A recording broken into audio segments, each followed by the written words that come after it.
ఇప్పుడు సాయిబాబా భక్తులకి, సామాన్య ప్రజలకి, దేశ ప్రజలకు కూడా కొన్ని విషయాలు చెప్పాలని నేను స్పష్టంగా అనుకుంటున్నాను.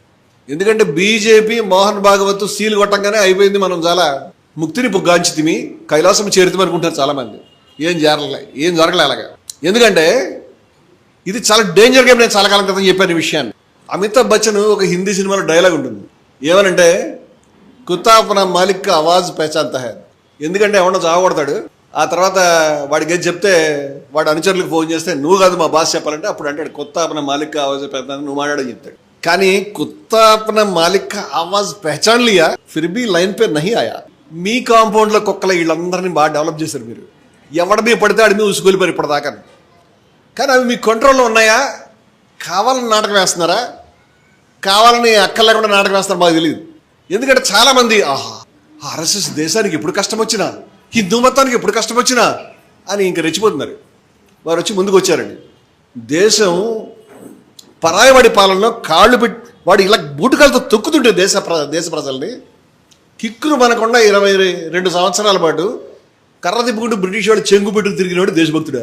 గాంధీ గారు జైలుకి వెళ్ళాడు, ఆయన భార్య చచ్చిపోయింది జైల్లో, కొడుకు లాంటి మహాదేవ దేశాయి చచ్చిపోయాడు, నెహ్రూ గారు 10 ఏళ్ళు జైల్లో ఉన్నాడు, ఒక్క లాఠీ లేకపోతే ఉన్నాడు. నువ్వు దేశభక్తుడువా? ఎప్పటి నుంచిరా? ఎప్పటి నుంచి మీరంతా దేశభక్తులు అయ్యారు? ఈయనవాడు ఉన్నాడని చెప్తారా? హిందూ మతాన్ని కూడా రక్షించారంటే ఎట్లమ్మా? మీకు ఏం తెలుసు హిందూ మతం గురించి? అంచేత ఎవడు ఒప్పుకున్నా మేము ఒప్పుకోవడానికి సిద్ధంగా లేవు. హిందూ మతానికి ఆర్ఎస్ఎస్ ప్రతినిధి కాదు. ఇంకా చెప్తున్నాను, హిందూ మతానికి ఆర్ఎస్ఎస్ డయామెట్రికల్లీ ఆపోజిట్, సాయిబాబా ధర్మానికి diametrical opposite. We have clarity. మీకు లేకపోతే మీరు తెచ్చుకోండి, లేకపోతే మీరు బాధపడతారు. నేను ఎందుకు చెప్తానంటే నాకు ఆర్ఎస్ఎస్ మీద 2 అభ్యంతరాలు ఉన్నాయి. ఒకటి, ఈ యొక్క దరిద్రమైనటువంటి మతోన్మాద సిద్ధాంతం, నీ దరిద్రపు హిందూ రాష్ట్రం. 2వ అభ్యంతరం చెప్తాను, ఇది నాకు ఇంకా ముఖ్యమైనది. ఏంటంటే you are not sincere at all. కమ్అట్.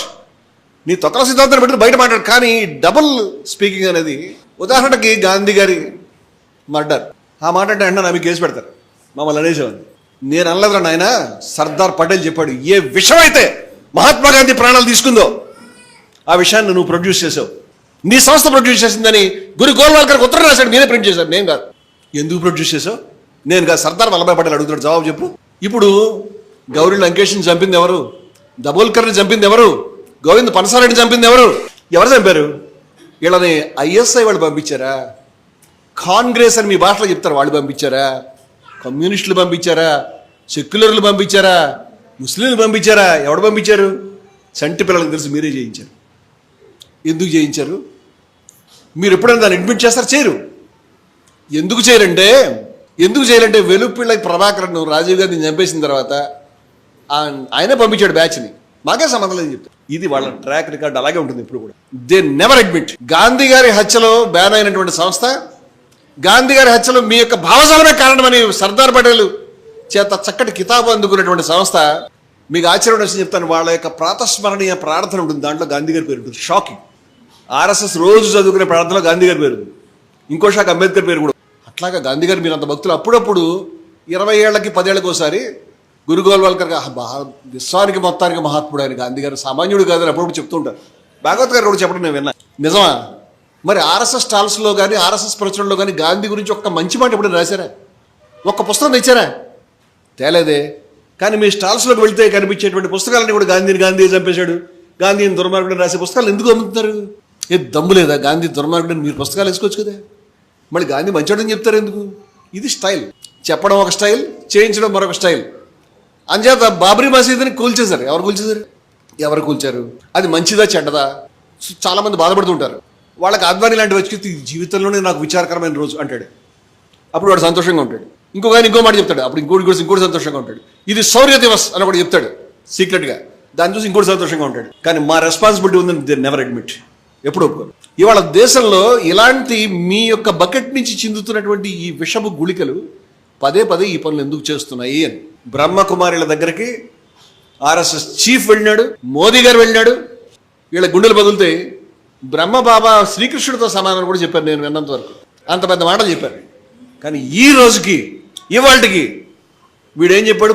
పరమ పూజ్య భాగవత్ గారు, నేను కూడా సంఘానికి వెళ్ళాను. నీ దగ్గర సంఘానికి వెళ్ళినాడు ఈ పని ఎందుకు చేస్తున్నాడు? గాడ్సే కూడా చెప్పాడు, నేను సంఘానికి వెళ్ళాను, నమస్తే సదా వత్సలే మాతృభూమి అని పాట కూడా పాడాడు ఉరి తీసేటప్పుడు. ఇలాంటి గాడిదల్స్, కౌంటర్స్ని, క్రిమినల్స్ని ప్రొడ్యూస్ చేసినటువంటి సంస్థని దేశభక్తి సంస్థ హిందూ సంస్థను మేము ఎందుకు ఒప్పుకుంటాం అంటే కమౌట్ నీ అభిప్రాయం ఏందో చెప్పేది ఉంటుంది చెప్పవు కదా అట్లాగా. ఇప్పుడు షిరిడి సాయి సంస్థల మీద ఉసిగొల్పింది ఎవరు? ఎక్కడెక్కడి నుంచి ఉసిగొల్పుతున్నారు? వాళ్ళ లింక్స్ ఏంటి? వాళ్ళు మీ సాధు సమ్మేళనాలు ఎందుకు కూర్చుంటారు? వాళ్ళని మీరు ఎందుకు రాణిస్తారు? వీరరాఘవరెడ్డికి ఎవడు గౌరవం ఇచ్చాడు? ఆయన మీద ఉసిగొల్పింది ఎవరు? ఎందుకని పైకి కనిపించేవి నిజాలు కాదు, నిజాల వెనకాల నిజాలు ఉంటాయి. మీ కర్రలను, మీ నల్ల టోపీలు, మీ కాకి నిక్కర్లు హిందూ మతం అని మేము ఎప్పుడు అనుకోలేదు. మీరు మాట్లాడే భాష కూడా కాదు.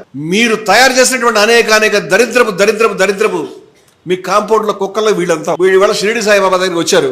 కుక్కలు ఇప్పుడు మాట్లాడలేదంటే యజమాని మాకు సానుభూతి చూపించి మందు రాసి మరొక పక్క ఉసుగొలుపుతున్నాడా, కానివ్వండి కన్ను గిట్టుతున్నాడా, లేకపోతే కుక్కల కంట్రోల్ లేకుండా అయిపోయినాయా? కంట్రోల్ లేని కుక్కలు ఎందుకు తయారు చేస్తున్నారు? Everybody knows. వాళ్ళు ఎవరు కాంగ్రెస్ మనుషులు కాదు, కమ్యూనిస్ట్ మనుషులు కాదు, సెక్యులర్ మనుషులు కాదు, ఎవరు కాదు. వాళ్ళు రోజు నిత్యం దీని భజన చేస్తారు. అంటే సాయి భక్తులారా, సీ దిస్ డబుల్ స్టాండర్డ్స్, ఈ డబుల్ స్పీక్, డబుల్ స్టాండర్డ్స్ చూడండి.